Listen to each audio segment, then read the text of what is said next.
Good morning. We are pursuing the second lesson of microeconomics. We are pursuing the central problem of an economy: what to produce, how to produce, and for whom to produce. Now the topic is PPC, Production Possibility Curve. What is Production Possibility Curve? इसके बारे में पढ़ेंगे हम. First we shall reach the definition of PPC through an illustration. हम एक example देंगे और उसके द्वारा हम समझने की कोशिश करेंगे कि प्रोडक्शन पॉसिबिलिटी कर्व क्या होता है. We know resources are limited and have alternate uses. हमें पता है कि रिसोर्सेज होते हैं किसी भी देश में वो लिमिटेड होते हैं. किसी भी देश के जो रिसोर्सेज हैं वो लिमिटेड हैं और उनके अल्टरनेट यूज होते हैं. इसका मतलब क्या कि जितने भी रिसोर्सेज हैं उनके ना कई तरीके से यूज किया जा सकता है.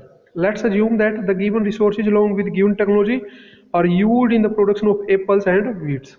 अब हम इसमें एक रिसोर्स ले रहे हैं फॉर 1 एकड़. मान लो 1 किला है, उसका रिसोर्स फिक्स हो गया कि वो आपके पास 1 किला है, लिमिटेड हो गया. सेकंड क्या, उसके अल्टरनेट यूज है. या तो उसको एप्पल्स के लिए यूज किया जा सकता है या वीट के लिए, या तो उसमें एप्पल लगाए जा सकते हैं या गेहूं का उत्पादन किया जा सकता है. अब एक को चूज करने के लिए दूसरे को हमने छोड़ना पड़ेगा और वो क्या कहलाती है, जैसे हमने पिछली वीडियो में पढ़ा, to achieve one units of any commodity. यदि किसी भी वस्तु की एक एक्स्ट्रा कमोडिटी हमें चाहिए तो पहले वाले की हमें छोड़ना पड़ेगा. जैसे बेसिकली कहावत है ना कि कुछ अचीव करना है तो हमें कुछ न कुछ तो छोड़ना पड़ेगा, कुछ पाने के लिए खोना पड़ता है. तो यदि हम उस रिसोर्स का दूसरा अल्टरनेट यूज करते हैं, यदि मान लो सारे खेत में हम वीट लगाते हैं तो हमें एप्पल को छोड़ना पड़ेगा, मतलब एप्पल नहीं लगानी पड़ेंगी. तो ये क्या होगी, इसकी अपॉर्चुनिटी कॉस्ट है. वीट को प्राप्त करने के लिए हमें सेबों को छोड़ना पड़ेगा, तो ये इसकी अपॉर्चुनिटी कॉस्ट कहलाती है. To achieve something we have to sacrifice another things. किसी चीज को पाने के लिए दूसरी चीज छोड़नी पड़ रही है, वो उसकी अपॉर्चुनिटी कॉस्ट होती है. If all the resources are used for the production of apples, ये क्या कहते हैं, यदि सारे रिसोर्सेज को हम एप्पल का प्रोडक्शन करने में लगा देते हैं, मतलब पूरे खेत में जो 1 किला है उसमें पूरे खेत में एप्पल लगा देते हैं, and the production 100 lakh tons और एप्पल्स कैन बी प्रोड्यूस्ड, उसमें 100 लाख टन्स एप्पल्स प्रोड्यूस की जा सकती हैं. And if the resources are used for the production of wheat, यदि व्हीट का प्रोडक्शन करें यदि उसी खेत में, तो 40 lakh tons of wheat can be produce, और 40 लाख टन्स का जो प्रोडक्शन किया जा सकता है. सॉरी, इसका एग्जांपल ना हम फील्ड को ले रहे हैं कि उसके पास एक खेत है, बहुत बड़ा खेत है, जिसमें या तो वो सेब लगा सकता है या गेहूं का प्रोडक्शन किया जा सकता है. यदि वो सेब लगाता है तो 100 लाख टन होती है उसमें, और यदि वो व्हीट का प्रोडक्शन करता है तो उसमें वो 40 लाख टन व्हीट प्रोड्यूस किया जा सकता है. If we decide to produce both apples and wheat, यदि हम डिसाइड करते हैं कि हमें दोनों लगानी है, लगा सकते हैं, पूरे खेत में हम दोनों लगा सकते हैं. The various possible combination of two goods are as shown table 1. तो टेबल में हम दोनों को कॉम्बिनेशन देख सकते हैं. The table showing different possibility of production of apples and wheat is called production possibility curve. जो प्रोडक्शन पॉसिबिलिटी कर्व है वो दो वस्तुओं के कॉम्बिनेशन को शो करता है जो डिफरेंट सिचुएशन को दिखाते हैं या डिफरेंट कॉम्बिनेशन को दिखाते हैं, उसको प्रोडक्शन पॉसिबिलिटी कर्व कहा जाता है.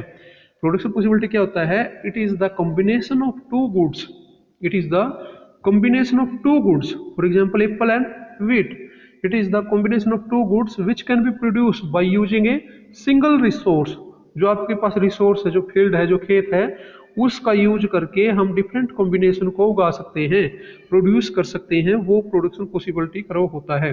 अब इसमें क्या कॉम्बिनेशन बनाए, इसने 5 कॉम्बिनेशन बनाए हैं, ए बी सी और डी और ई.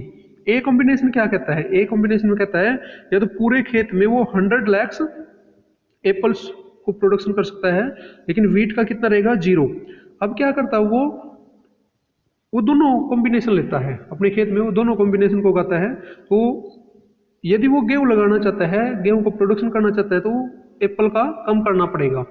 ठीक है, तो बी क्या बनता है, 90 एप्पल्स ले सकता है, 10 व्हीट ले सकता है, 70 एप्पल ले सकता है, 20 व्हीट, 40 30, और डी क्या बनता है, 0 एंड 40. इसका मतलब क्या, पूरे खेत में यदि वो अनाज ही उगाता है, तो व्हीट उगाता है, तो एप्पल का प्रोडक्शन 0 करना पड़ेगा. This table is drawn on the following assumption. हम ये मान के चल रहे हैं रिसोर्सेज आर गिवन, जो रिसोर्स है वो फिक्स है.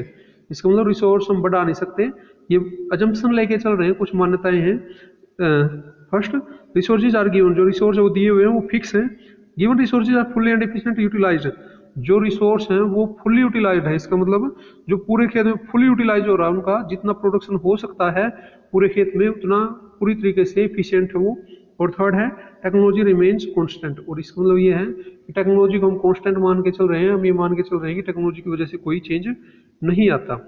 अब ये क्या कहता है, combination A shows that 100 lakh ton of apples can be produced without any production of wheat.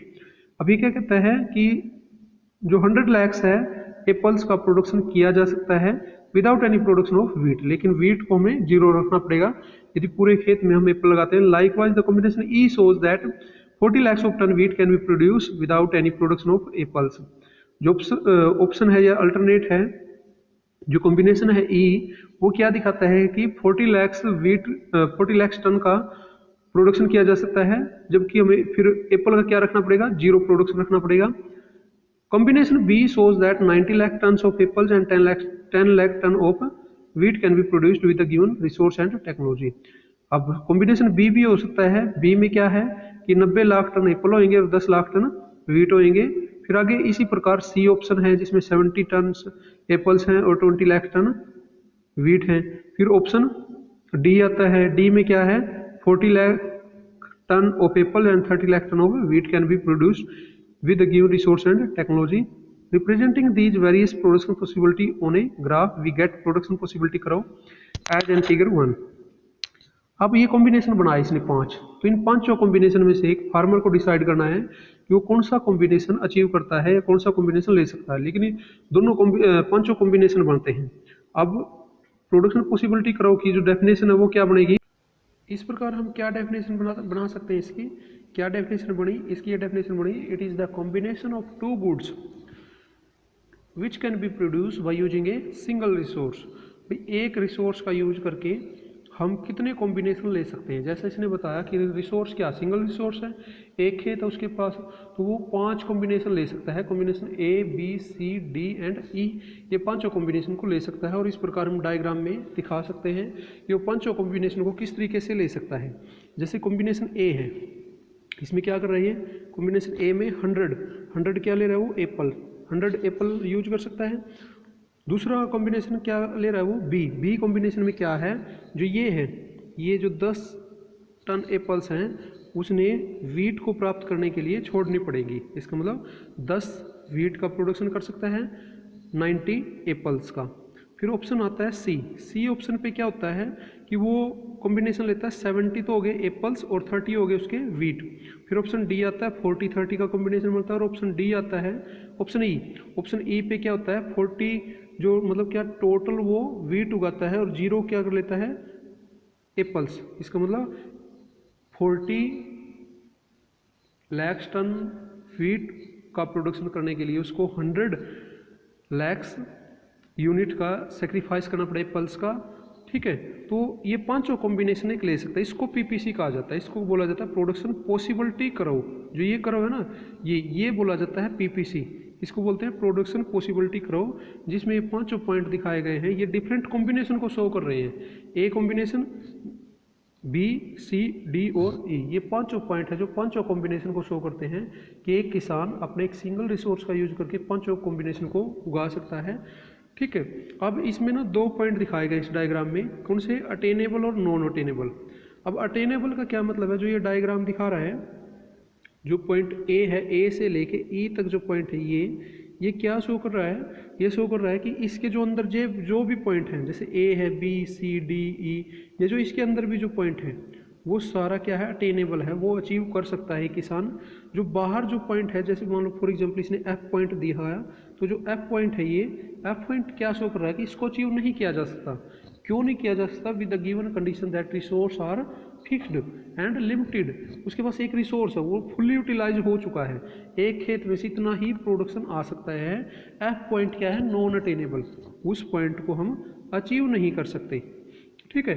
जो इस ए से ई तक जो कर्व है, इसके अंदर जो भी पॉइंट है वो सारे किसान अचीव कर सकता है, कोई सा भी कॉम्बिनेशन ले सकता है, ठीक है। इसलिए इन पॉइंट्सों को क्या कहा जाता है, फॉर एग्जांपल यहाँ पे कोई पॉइंट है इसके अंदर, ठीक है, ये पॉइंट है, तो ये सारे पॉइंट क्या हैं, A B C D E GHIJ, ये जितने भी पॉइंट हैं इन सब को एक किसान अचीव कर सकता है, अटेन कर सकता है, इसलिए इनको क्या बोला जाता है, अटेनेबल। और बाकी जो बाहर के पॉइंट हैं उनको क्या बोला जाता है, नॉन अटेनेबल पॉइंट्स। इसका मतलब क्या, इन पॉइंटों को वो अचीव नहीं कर सकता due to the condition of limited resources. Limited resource है उनकी वजह से